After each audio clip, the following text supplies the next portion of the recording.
Hello everyone and welcome back to the channel. In today's video I am going to teach you guys how to play Liu Bang, the new hero.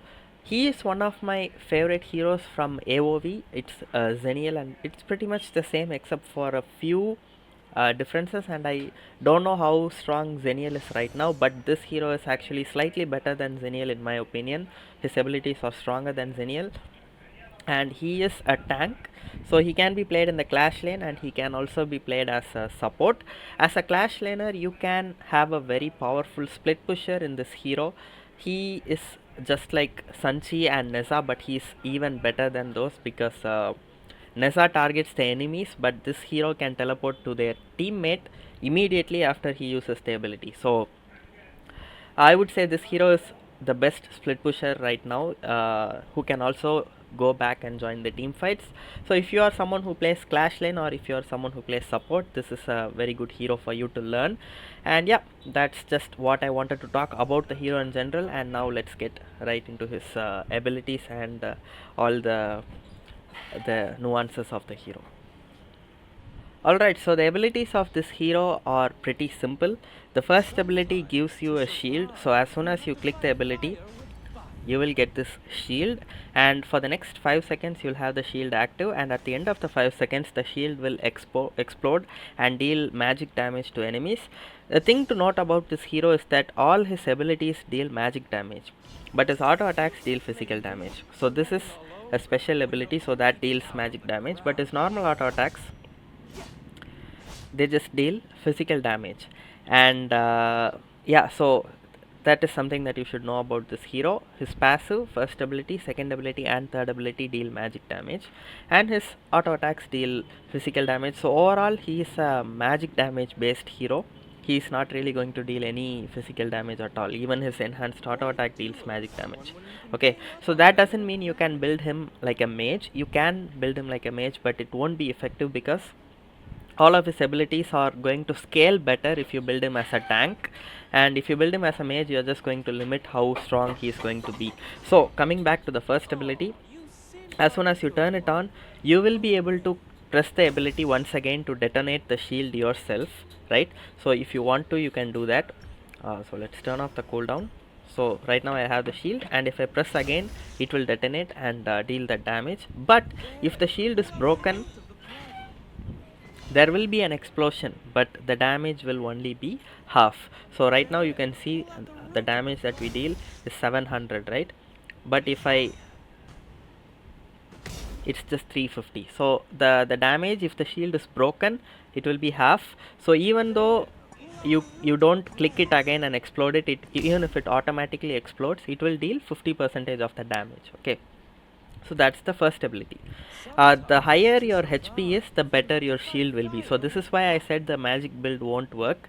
So if you build him magic, he won't have a bigger shield, he'll just have a smaller shield. Okay, and then yeah, that's the first ability. The second ability is you can charge up just like Legion or in. So you hold it up and you charge it like this, and you will be able to dash a huge distance. So if you just tap it, it's a small distance, but if you hold it up and then release it, it will be a longer distance. So you don't need to hold it for this long. You can see above me there is a bar that slowly goes down as soon as I hold it, right? So you can see there is a small vibration when it reaches a certain point. See, then if you release it you will have the maximum distance. So you can either hold it as long as you want, doesn't matter, but you don't get anything extra. And if you don't use the ability, like if you just hold it and then cancel it, you get 40% of your cooldown back. So you can't like tap it and then cancel it and expect it to fully come out of cooldown. It will go into cooldown still, but if you hit an enemy the cooldown becomes 9 seconds. Not just an enemy, if you just use the dash in general, even though you don't hit anything, if you just use the dash it will become a 9 seconds cooldown. So only if you cancel or if it gets stunned and you just get interrupted, you will get 40% of the cooldown back. So that is the second ability. Okay, now let's talk about the passive and then let's go to the third ability. So the passive is, you can see his stacks, right? So below his HP bar he has these 4 stacks, and right now I have 4 stacks, which means my next auto attack, you can see the golden color range around me. You see the golden circle, very hard to see, but you can still see it, right? He will launch this wave of attack just like Legion. He's very similar, right? In terms of abilities, he's very similar to Legion, and he just deals this wave of magic damage, and whenever it hits, like, it doesn't stop, it hits every enemy in range. So you can use it to clear minion waves. If you just attack it, it will just hit all the minions, and then you can see I'm getting those stacks like every 4 seconds. So if I consume it, 1 2 3 4, I can use it again. But if I use it when I have 2 stacks, I will deal some magic damage along with the physical damage. So instead of doing the wave attack, I'll just be doing a little bit of magic damage extra with my physical damage. So you don't really want to keep attacking.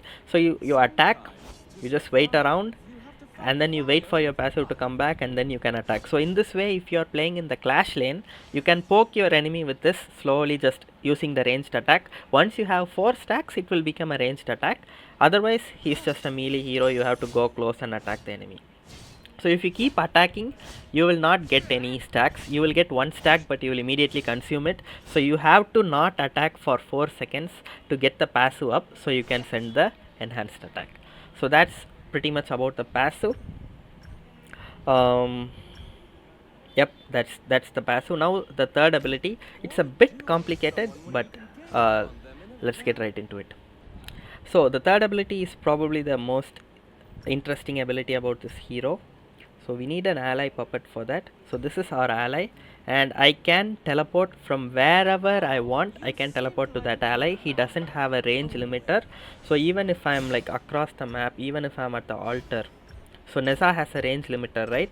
But not this hero.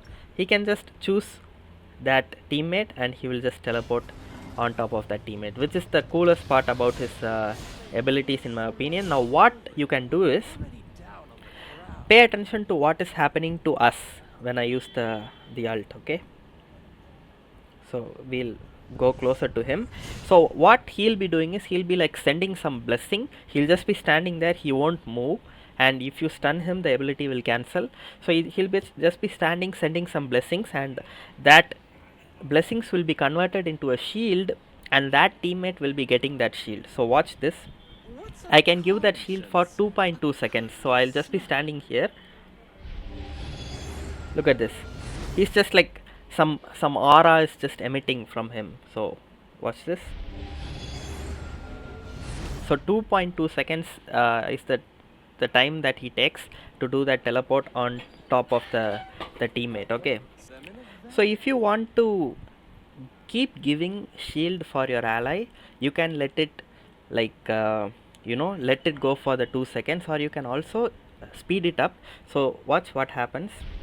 If I ult immediately, I can actually tap the ultimate once again and fast forward the action and immediately teleport. If I do that, I won't be giving that much shield, but I'll be dealing a lot of damage on impact. So this is like, wait, let me put a puppet right there, and if I teleport to that puppet,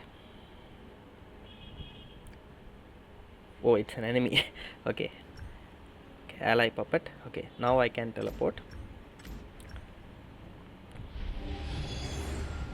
So right here you saw I didn't deal any damage to Arthur. So this is like a healing way. So if you are if your teammate is running at very low HP and they are being chased, you want to let your ult do that healing for 2.2 seconds, give them the shield, and then when you arrive, you will heal them even more. So not just that one teammate, anyone who's in range will be healing up. Okay, so that you do when the enemy, when your teammate is having low HP, and if you want to save them, you have to do that. But if you want to attack, you have to immediately press it. So alt and immediately tap the alt, you will go there. So let me do it once again. So you select and you cancel it immediately. So not cancel it, you click the ultimate button immediately. That will make you immediately teleport, but instead of healing or giving shield, you will deal damage to the enemy. The faster you go there, the higher your damage dealt. So select. See, upon arrival I dealt 488 damage to Arthur. Now Which do I think is better? I think you should just let that 2.2 seconds to fully run and then teleport to that teammate, because I don't know, I don't feel like the damage that he deals is worth to immediately teleport. So if I go like this, if I go immediately, it doesn't really do that much damage. Sure, it hits everyone. So if you have a diver hero like who has jumped into the middle of 5 enemies and you also want to go there and deal magic damage, you can do it, but I don't think it's worth it. I think it's going to be much better if you just give that teammate a shield, heal them, and then when you come down, make sure that more teammates are there. So if you are playing and you have a Liu Bang in your team, just when you know he's going to ult, stay together so that he can heal everyone. So he'll heal everyone he hits with his ult. So right here he'll heal that one person, but when he arrives, that whole green color circle will be healing. So that is the coolest part about this hero's abilities, and very interesting hero, opens up a lot of option for the clash laners. um, we already have a pretty good number of clash laners that are versatile, that are different, that are interesting. I would say the mages are the ones in the game that aren't very diverse right now. I wish we had more mages, but this is a very good clash laner for you guys. He I don't know if he's broken or how, or he's bad or anything. We haven't really played him. This is just a tutorial. He's not even out yet. So I'm just giving you guys the abilities that he has, and these are all the things that you need to know about him.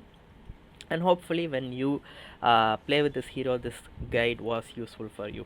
And the build, I have no idea still. I would go for a full tank build, that is for sure, but I will update you on the build with a gameplay after the hero is released. Let's see which is the best build for him. I can't really say now without playing the hero. Okay, so yeah, that's pretty much it. Build him full tank. He's a very good split pusher, so what you should be trying to do with him is go to the clash lane, clear the wave, and go close to the tower. When the enemy clash laner comes to defend you, you just immediately teleport and join your team, and you can win a fight there. So that is why this hero is very strong. That is how you should play him. Just keep pushing your lane until you force someone to attack you. Just go immediately, hide in a brush, and go to your teammate and engage into the tower and finish the fight. So that is the advantage that you have if you play this hero. One more thing I failed to mention is, whenever you use your ult, the second ability becomes enhanced. So even if you use it normally, you will have that full range. So without the ult, you have to charge it up and then you get the maximum range, right? But if you use your ult, it will immediately come out of cooldown, and it for the next 10 seconds your second ability will be able to have the full range. So yeah, that is something that you should note as well. And by the way, the second ability can also stun, right? If you charge it up and if you hit enemies with it, you do a small stun. Zenial jumps up and then knocks them up, but this guy just stuns them. I think Zenial is better in that regard, but I think the ultimate, his ultimate is better than Zenial's ultimate, because it's a very good healing plus shield ability. I was playing some bot simulation match, and in that match Wukong was running at very little HP. I used my ult. I kept giving him shield. It gives a lot of shield actually. If you build full tank build, you give more shield and more healing. I gave him a lot of shield, and then I also came down and healed him up. So pretty much makes one teammate invincible, like in the middle of the fight. So very nice hero, and I hope you all like this video. Stay tuned for the gameplay video that I will be uploading once the hero is out. And yeah, let me know if I have missed anything in the comments so I can pin your comment. There are always like 1 or 2 points that I miss in these types of videos, and it will be nice if someone can let me know that in the comments. Okay, so that's going to be it for the video, guys. I hope you all found this video entertaining and helpful, and if you did, make sure to support me by hitting the like and subscribe button. I hope you all have a really great day, and I'll see you guys in the next video.